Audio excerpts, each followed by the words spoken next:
Oke, bismillahirrahmanirrahim. Assalamualaikum warahmatullahi wabarakatuh. Selamat datang di channel kami, masih di Kolaborasi Guru Indonesia. Masih bersama kita berdua nih Bu. Saya Titi Muntiarti dari SMA ITB Hati dan Eli Dasitya dari SMA Negeri 39 Jakarta. Oke, kali ini kita akan membahas mengenai jurnal penyesuaian. Yuk Bu, kita langsung aja kita bahas tentang jurnal penyesuaian. Dan jurnal penyesuaian itu udah ada di tahap pengisi saran ya teman-teman. Oke teman-teman, kita udah nyampe ke part 2 nih. Kita mulai aja yuk langsung dari yang nomor 4 nih, yaitu adalah piutang pendapatan atau juga yang disebut dengan accrued income. Gimana nih Bu? Lanjutan ini Bu Titi ya? Iya, kita ini sudah lanjutan. yang keempat. Ya, piutang pendapatan. Piutang pendapatan itu berarti perusahaan sudah memberikan jasa tetapi belum menerima pembayaran. Makanya piutang pendapatan ya. Satu aja ini, tidak ada dua pendekatan. Jadi sampai akhir periode belum diterima pembayaran, maka kita catat pendapatan piutang bertambah di debit, lalu pendapatannya bertambah di kredit. Titik-titik itu isinya adalah sesuai nama atau jenis apa pendapatannya, ya, apa pendapatan jasa, apakah pendapatan bunga, ya, dan lain-lain. Oke. Langsung contoh soal ya. Iya. Pendapatan jasa masih harus diterima nih Bu, sebesar 30 juta. Tertera di penyesuaian seperti itu Bu. Ya berarti kalau seperti ini kita nggak usah ngeliat neraca saldo, langsung bisa buat jurnal penyesuaian ya Bu ya? Iya, karena ini pendapatan yang belum diterima. Sampai 31 Desember ada pendapatan yang belum diterima. Langsung aja di ADP piutang usaha ini contohnya ya, piutang usaha karena pendapatan yang berhubungan dengan usaha perusahaan ya piutang usaha. Pendapatannya namanya pendapatan jasa, karena ini perusahaan jasa ya. Iya. Oke, gitu saja. Paham ya? Oke, paham gimana teman-teman? Masih gampang dong, karena ini kan kita hanya pakai satu metode aja nih guys. Jadi kalian ngafalin ininya aja. Piutang pada pendapatan. Next. Nah ini nih Bu, ada istilah pendapatan diterima di muka lagi nih Bu. Berarti duluan ya Bu ya? Di muka lagi nih. Yang bebannya dibayar di muka. Kalau pendapatan kan diterima di muka, artinya pendapatan diterima di awal sebenarnya belum menjadi hak perusahaan, tapi sudah diterima duluan. Gitu gitu. Oke. Jadi kita belum kerja. Iya Bu.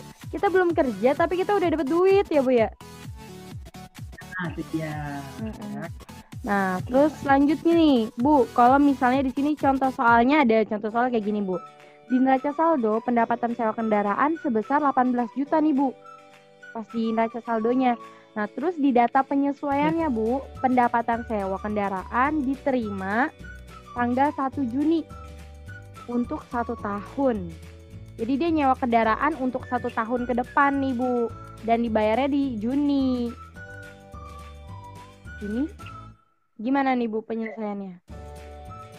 Nah, pertama kita harus menghitung berapa pendapatan atau berapa bulan pendapatan yang untuk tahun 2019 dan berapa yang untuk tahun 2020.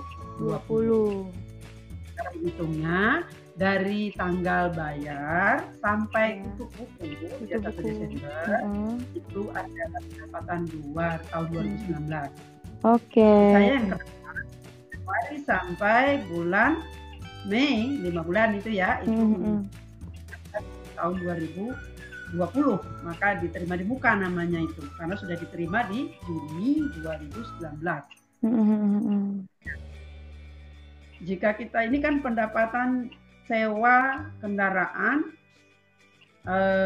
dicatatnya berarti pendekatan yang pertama ya, maka AJP-nya adalah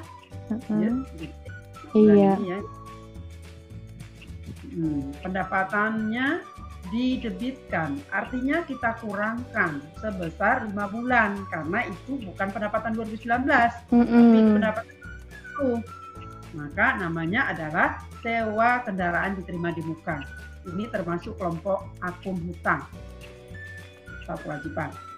Sewa kendaraan diterima di muka atau pendapatan sewa ya Bu ya? Pendapatan sewa di muka boleh, nama akunnya. Iya. Sewa di muka boleh ya. Oke deh, sip. Pendapatan sewa kendaraan diterima di muka atau sewa kendaraan diterima di muka itu sama aja kayak utang teman-teman, ya. Oke lanjut nih Bu, kita di yang metode kedua. Gimana nih Bu metode keduanya? Ya, oke. Pendapatan diterima di muka jika dicatat sebagai hutang. Berarti saat kita menerima uang, kita mencatatnya, zona umumnya ini tuh kasnya di debit, pendapatan diterima di mukanya di kredit. Maka AJP-nya itu adalah yang kita hitung pendapatannya. Pendapatannya berapa besarnya? Yaitu dari tanggal kita membayar sampai jatuh tempo sampai 31 Desember atau sampai akhir periode itu. Oke deh. Yang kedepannya itu yang diterima di muka. Jadi yang menjadi pendapatan berapa bulan untuk contoh soal ini ya. Di neraca saldo sewa diterima di muka 18 juta rupiah. Data penyesuaiannya pendapatan sewa kendaraan diterima tanggal 1 Juni 2019 untuk 1 tahun.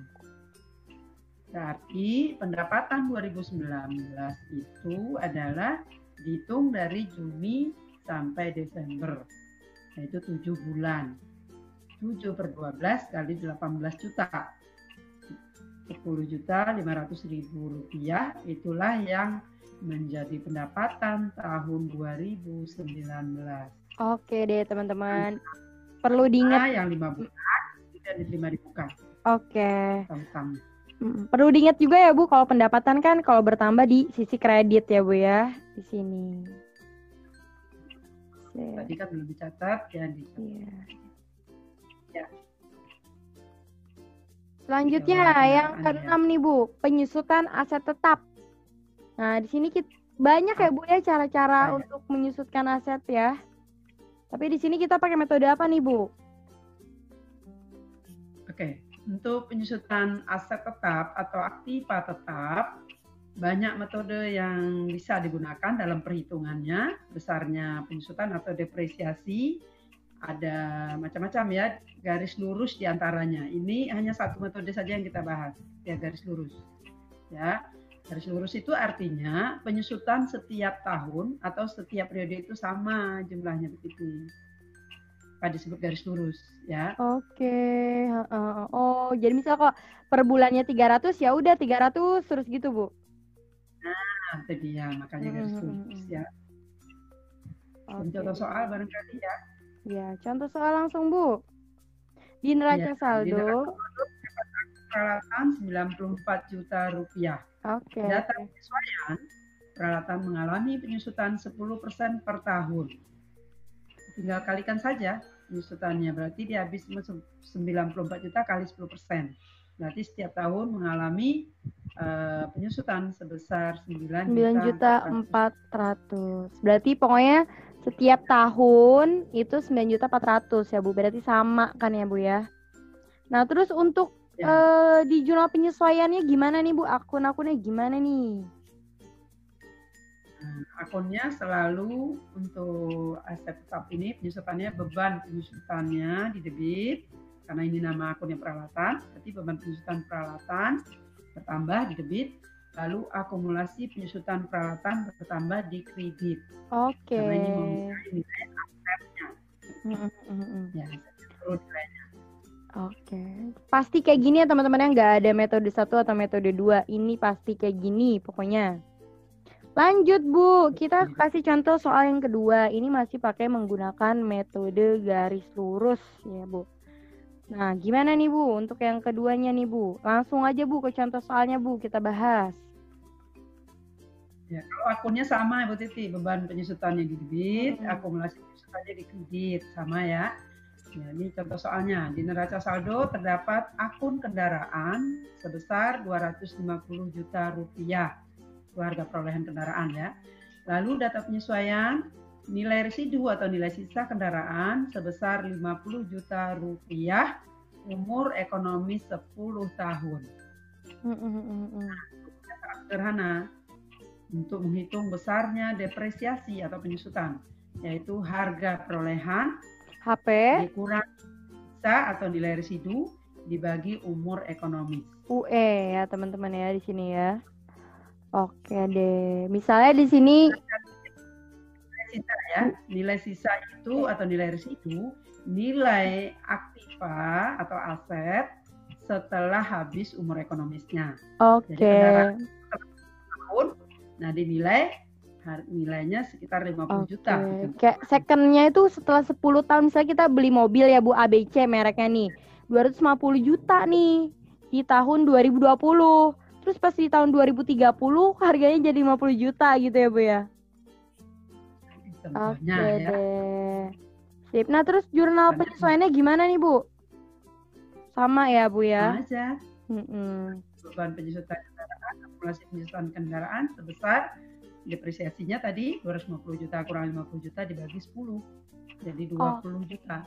Oke, gampang ya Bu ya untuk penyusutan aset tetap menggunakan metode garis lurus. Alhamdulillahirrahmanirrahim. Kita udah selesai bahas. Kita udah selesai di jurnal penyesuaian. Untuk selanjutnya kita bakalan bahas kertas kerja nih Bu. Ini seru nih Bu, lumayan seru nih ya kertas kerja ya. Kertas kerja panjang kolomnya. Panjang kolomnya ya. Oke deh teman-teman. Semoga materi ini mudah dipahami. Kita undur diri dulu nih Bu. Oke, sekian dari kami. Iya, udah selesai Bu. Kita pamit dulu ya Bu. Assalamualaikum warahmatullahi wabarakatuh.